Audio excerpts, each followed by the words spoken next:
So if he's 15 with a child, then that would have made her 13 with a child. Right. Oh yeah, and then at one point he's like, "I can't build you a house made out of candy. It's gonna melt." And No, she's like, "Not if it never rains."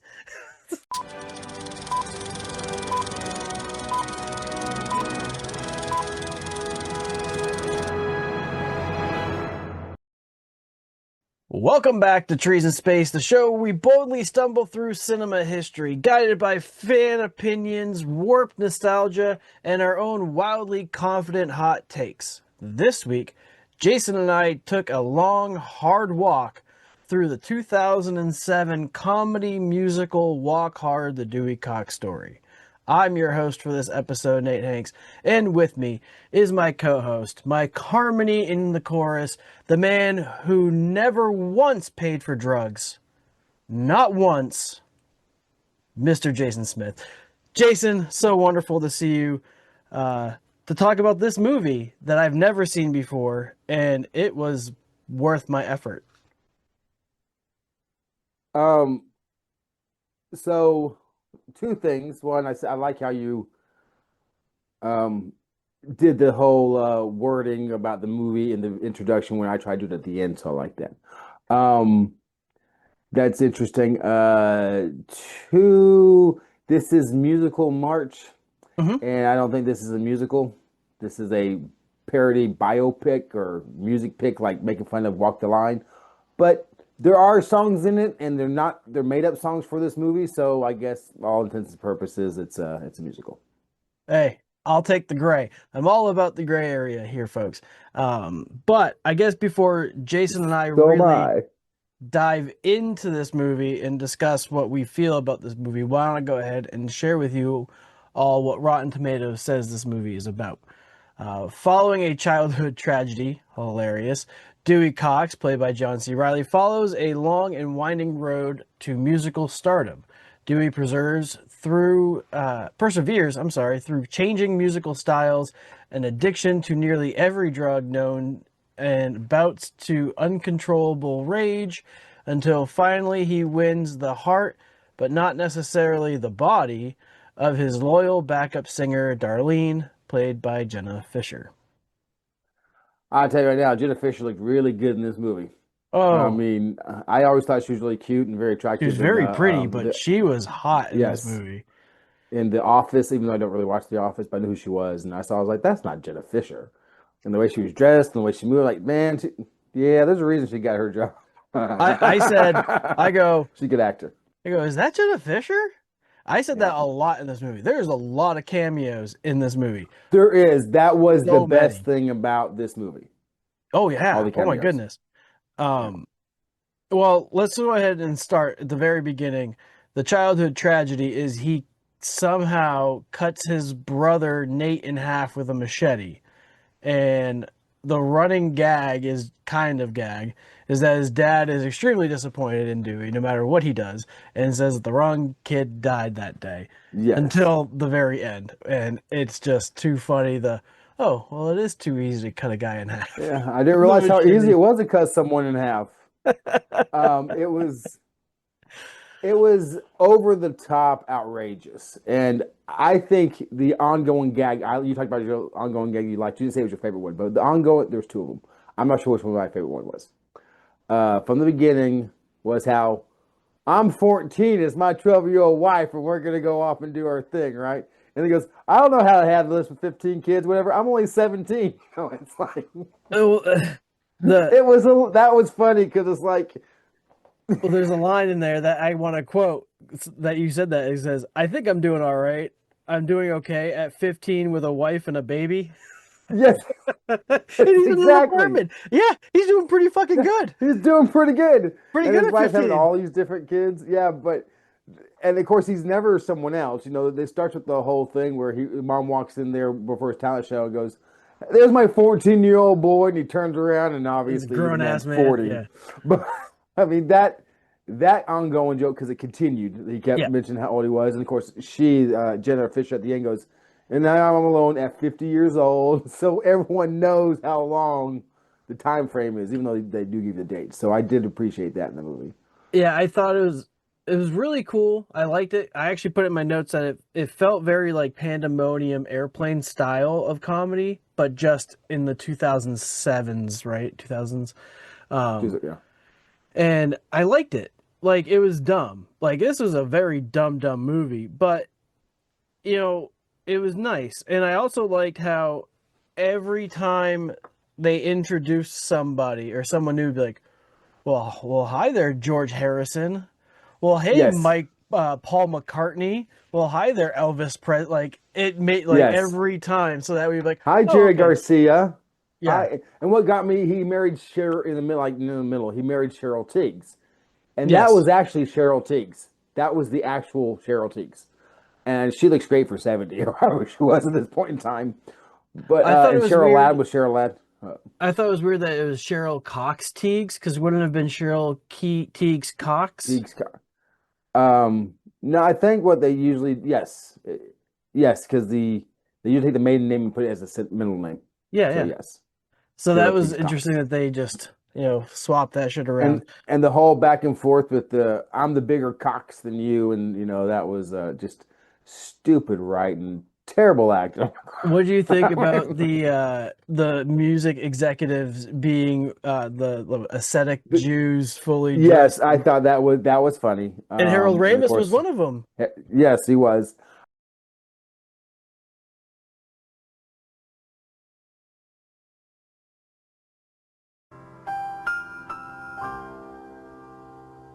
I liked how his descendants kept being the music, Yeah. whatever for Dewey Cox, and each one of them was a relatively well-known actor in their own Yeah. right. Um, I I would do you like how his music changed. Go ahead. Yes, I was gonna make a comment about the fact that it had Dewey Cox with Big Bopper, Buddy Holly, and Elvis Presley. Like, could you imagine going to that concert back then? Like, minus, obviously Dewey Cox, but if that was like Right. a real, like, that's a big that's a That big deal. that really happened. That was a real The- show. the- yeah, that was all three of them appeared together. Yeah, before they were huge, but yes, And then I thought it was yeah. also funny. They were like, "Yeah, Elvis wants to go home early, so Dewey, you're gonna be the closer." Yeah. I can't. First Yeah, off, and who's that gonna was stay good. for Dewey Cox after Elvis leaves? Like, you're playing the And people then he's leaving. out there freaking out and crying, and the ghost of his brother, who he cut in half, says, "You can do this. You're gonna be double great for both of us." He goes, "But I'm following Elvis." He goes, "Elvis Presley?" He goes, "Yeah. He has like 500 million fans. He has 9 gold records. I know." It's like even his ghost brother knew that was not gonna work for him. Yeah. That was kind of cute. I really appreciated that. Uh, the I liked the how the drug thing started. When Dewey and his drummer go back and forth about, he's like, "Dewey, get out of here. You don't want any of this." He's like, "Well, That I don't was want the to." other. He goes, "I don't want to get addicted to it." He's like, "It's non-habit forming." He's like, "Oh, well, I don't want to get a hangover from it." He's like, "It has no side effect or whatever." It's like no hangover. He's like, Yeah. "Kind of want to try Yeah, this." and he's like, and goes, I don't want to OD. You can never OD on this. No, Dewey, you don't want this. Get out of here. You know what? I don't want no hangover. I can't get no hangover. It doesn't give you a hangover. Well, I'll get addicted to it or something? It's not habit forming. Oh, okay, well, I don't know. I don't want to overdose on it. You can't OD on it. It's not going to make me want to have sex, is it? It makes sex even better. Sounds kind of expensive. It's the cheapest drug there is. You don't want it. I think I kind of want it. They talking about the marijuana stuff. That was my second favorite running gag, as he Yes. kept taking the drugs in the bathroom. Every time, no matter what bathroom, he just opens the bathroom door. There, the drummer is with two hot females, if not more, doing the next level of drug, depending on what decade it was. Yeah. And A whole lot of stump bump. I yes, so hilarious when Dewey's talking to his first wife, and then there's couldn't call him Gary with his dick hanging right in front of freaking Dewey's face. Like, hey, do you yep, want anything? And it never pans up the whole time. nope. But I couldn't stop staring at it the whole time, but I could see it moving in and out. Like it was nice and fluffed in the beginning, then it got a little bit shorter because it was tired of being fluffed, and then like it Yeah, panned back and it came back and it was fluffed up a little bit again. yeah. I was like, oh, well, good for you. Well, I think they were mostly accurate to the time framing because nothing was shaved in any of those videos. I mean, there's one girl that looked shaved, the rest of them were pretty much bush out. So, yeah, I that's really a stump bump. Sadly, is no matter how many times or how new these people become, they get the one stump bump. They don't get multiple ones. So, I Well, mean, I yeah, guess I depends on mean, how if you we want to gave do a it. stump bump for every piece of frontal nudity we saw, this movie would be a 10-tree movie. Yeah. It would be. So if you're someone that wants to see a bunch of naked people, just go watch this movie. Watch I think it's like 30 minutes into it. That is one problem. I had a lot of problems with the movie, but there's no reason it should be 2 hours long. No, I think Parody should never be 2 hours long. I'm Ever. pretty sure we got an extended copy of this movie. Did we? Yeah, I think it's actually an hour and a half. Oh, what 30 minutes did they add? The part where he married Cheryl Teague, I don't probably? know, all the nudity. I don't know. Seems like the Maybe. only thing that would Yeah. add. Well, you take the nudity out of there, it'd probably rated PG-13. Right, exactly. Uh, there's one point where he's visiting the Maharaji or whatever, Maharaja, whatever, with the Beatles. And when he's like, y'all might be just as good as the Monkees. I thought it was great because Yeah. the Monkees Yeah. was a spin-off of the Beatles, and the fact that Yes. anybody would have compared the Monkees being better than the Beatles is just crazy talk to me. And the fact we're talking about the Beatles and they were about cameos, because you have Paul Rudd, Yep, who his was accent John was Lennon. good. Yes. You had Jack Black, who was Paul McCartney. His accent Uh, waned. He could not keep the accent. He I went don't know like the Irish at actor's some point. name. That was Ringo Starr. But George Harrison, that was Justin Long. His accent was perfect. Yeah. I'm like, I would not mistake these guys for the Beatles, but they did such a wonderful job, especially when they got in a fight near the end. Yep. I mean, they were cutting into each other so deep that they yelled back and forth. That was pretty funny. Thanks for reminding me of these things because it's making my estimation of this movie slowly climb. Oh, no problem. I like how same scene where one of them goes and he's like, "Would you like some more LSD?" And he's like, Yeah, "I would." I would. This The is the head comes in cartoon. sideways. Yeah, Yeah. this is the cartoon version of us. Yeah. Yes. Oh, you cut I us don't in want you to have a half. bad trip. I don't want you to have a bad trip. Yeah, don't. Oh no, bad trip, bad trip. That was there was oh, and Patrick Duffy. For most people who don't know who Patrick Duffy is, he was thank you, Patrick Duffy from Dallas. He was the actor in Dallas. He played Bobby Ewing. And he looked so young because Dallas went off the air in the '80s, and he was like 40 when it went off the airs. And this was made what 20 years later. The man had to be 60, or Hey, at least my age. I He looked mean, you look good. good. You look good for your age, I guess. Like I've I seen worse. uh, and something that was referenced in the beginning, I love the drummer, and I feel so ashamed I can't think of his name. Tim Meadows. Is it Tim Meadows? He's hilarious. Why is he not like I think he's in DMV or whatever right now, and that show kind of sucks. But like he's great. He's in John Cena thing, Peacemaker. He's in Oh, that. is he? And I think the reason he's not in a lot of things is because every character he has is him. I mean, there's no change in his character. It's just that guy. The guy we saw as a drummer, same delivery and stuff. So it kind of gets old a little. You know, he's like one trick pony, but it works for this movie. It's a trick pony that I like, especially like, and again, and you've never, and the rest of the band is going back at him for things, and then the drummer's like, and you never once paid for drugs. Never Not once. once. He kept that. The whole thing. Was an That was his inside joke. thing. Yeah. Yeah. And then at the very end, dude, he shows up with a big old bag of weed, and Yeah, you just he gives see him like- his eyes just get perfect. Like it was pure happiness. It was a great moment. Yeah. He's like, hey, you paid for drugs. Okay, Pay for drugs. Let's play together there. Yeah, there was oh Lord, because now let's get back to Jenna Fischer because Yeah. she was a backup singer, as it says, and she comes up and he's already married and he has 78 kids already, or how many kids? And of That course, was by the end of the hilarious. movie, Well, you see at all one these point, kids he's and like, "What's your name?" yeah, 'cause he has a Puerto Rican kid, he has an Asian kid, he He has an African American kid. He goes, "Are you sure you're mine?" But because so they're like really hot and heavy, but she won't do anything because he's not married. So Yeah. he decides to marry her, even though he's still married.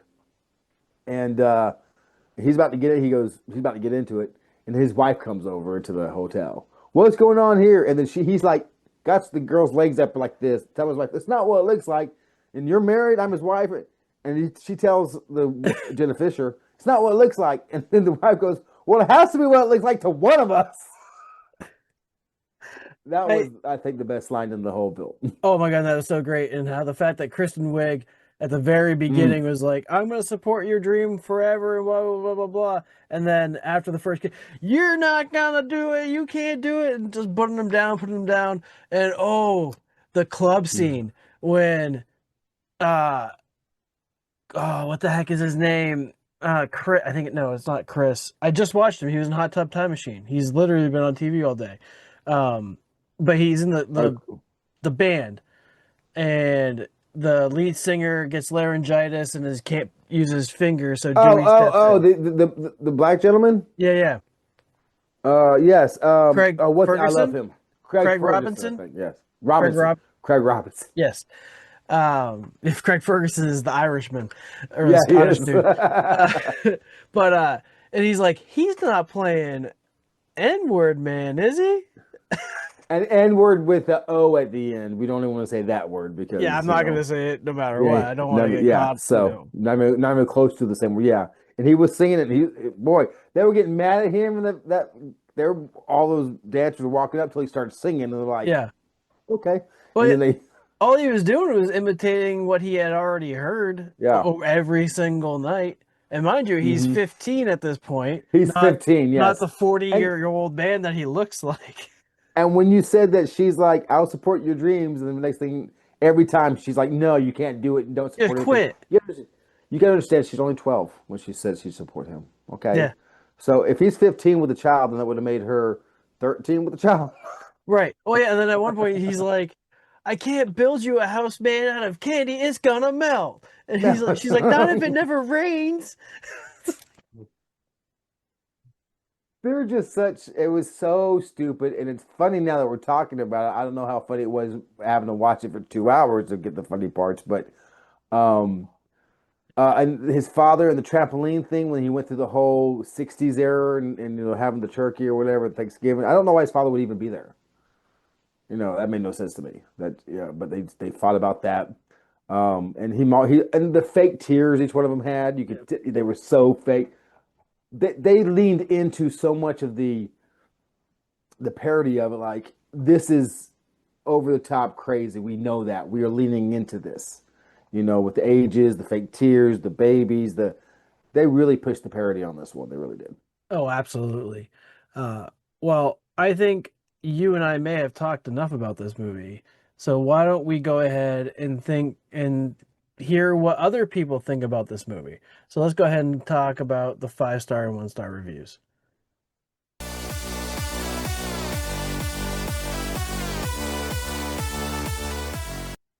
The first 5-star review comes from Kevin B. or Sauna Man. Absolute gag fest. If you like Airplane, Dumb and Dumber, and Step Brothers, you're in for a mindless treat. Airplane, Dumb and Dumber, and I'd say it's definitely more of a Dumber Dumber type film. And of course, Step Brothers. It's very it's a John C. Reilly flick. So that's what you're gonna do. Yeah, I wonder how they got John C. Reilly to do this because he didn't write it or direct it. So I wonder who else they pitched this to, and he was he the first pick? Was Will Ferrell the first pick? I wonder. Whoever edits this probably should look into that, or like the little upcoming thing. Anyways. Oh yeah, whoever does the little advertisements for what's coming up next. Yeah. The first 1-star review or less comes from Muhammad A. Don't waste your life.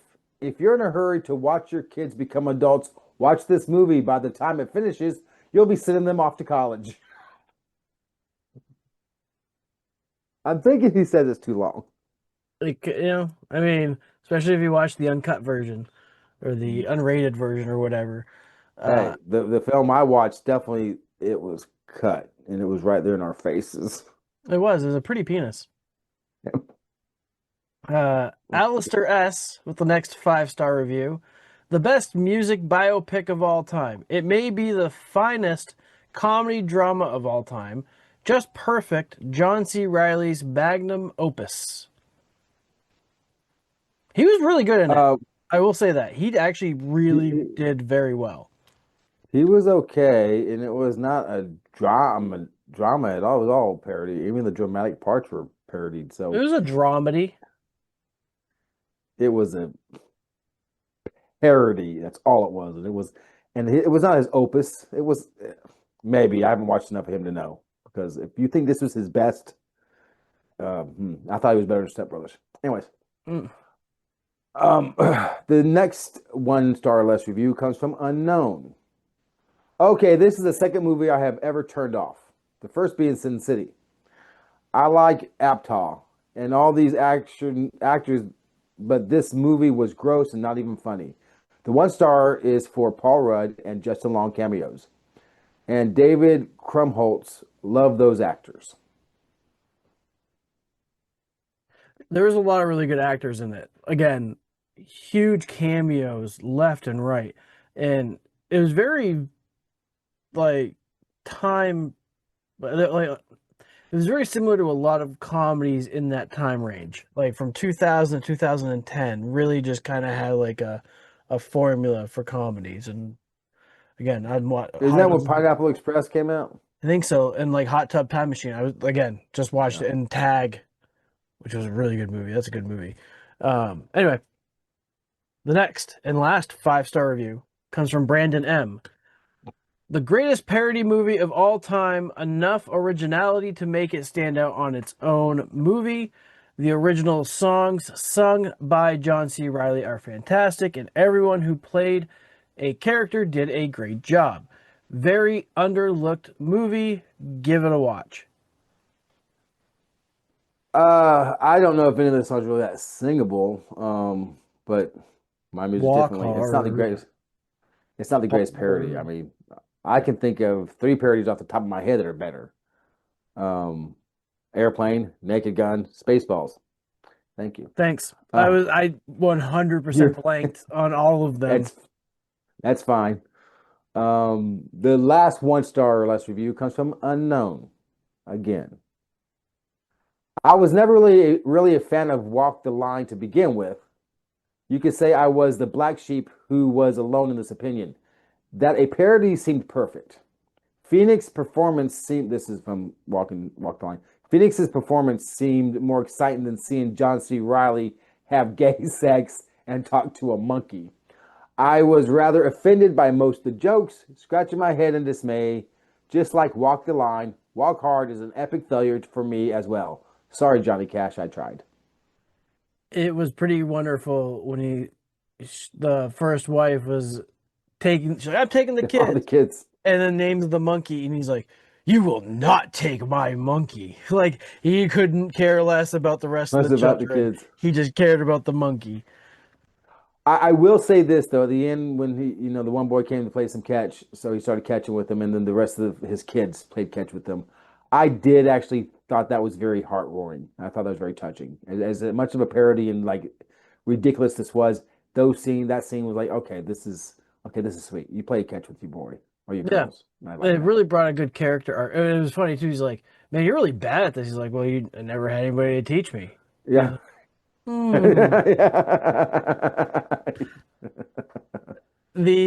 WTF is an unknown 4-star comment, and it says, I'm new to writing reviews, but I enjoyed this movie.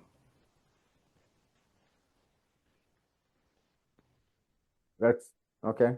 Yeah, like why do I care that you're new to it? Yeah. Like, yeah, and yeah, you enjoyed it. That looks like an egg. Sorry, that reads like a professional review to me. I enjoyed this movie. That's what I see all the time. These things. Well, Jason and I talked about the movie. We heard what some people thought about their opinions on this movie. Now let's go ahead and see what Rotten Tomatoes and the audience scored this movie.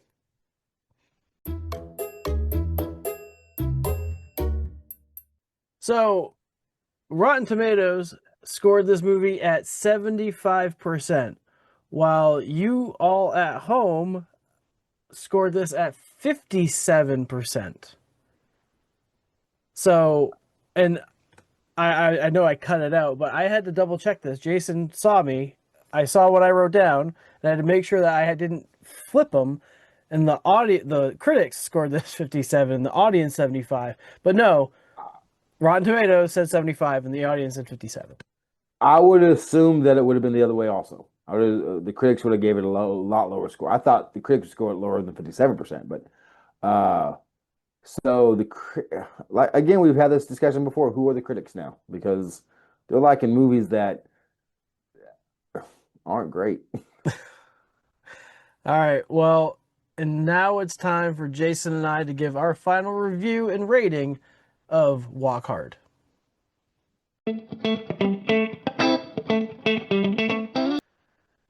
I will start us off. First off, I actually probably would recommend this movie to my surgeon.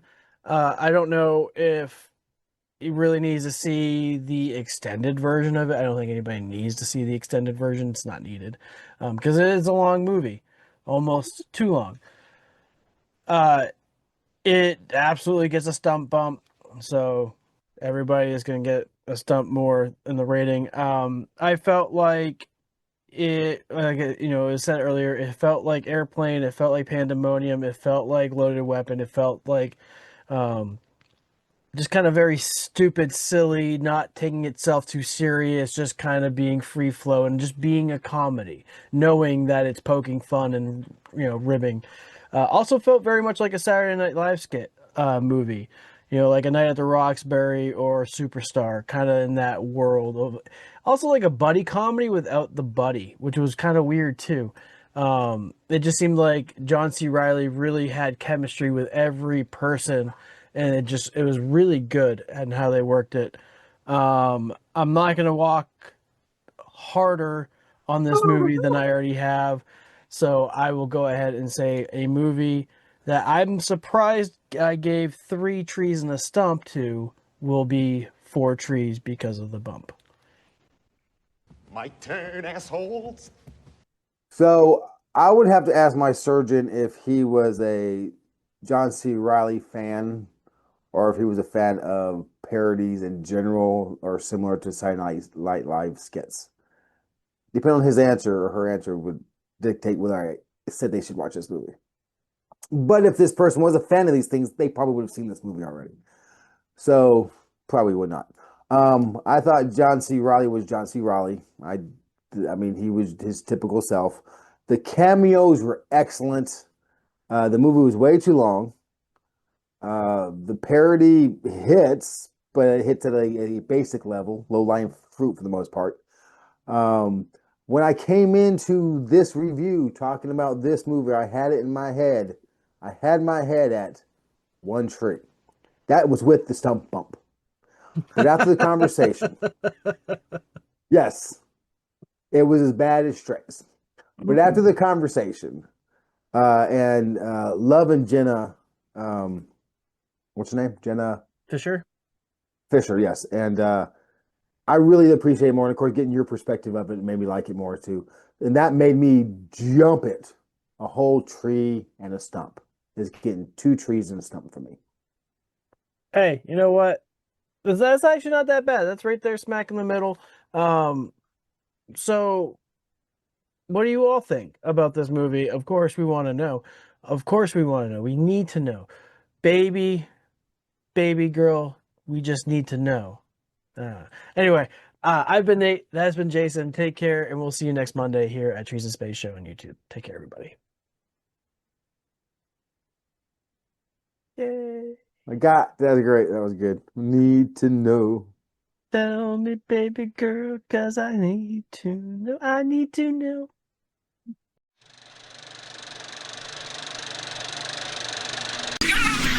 What?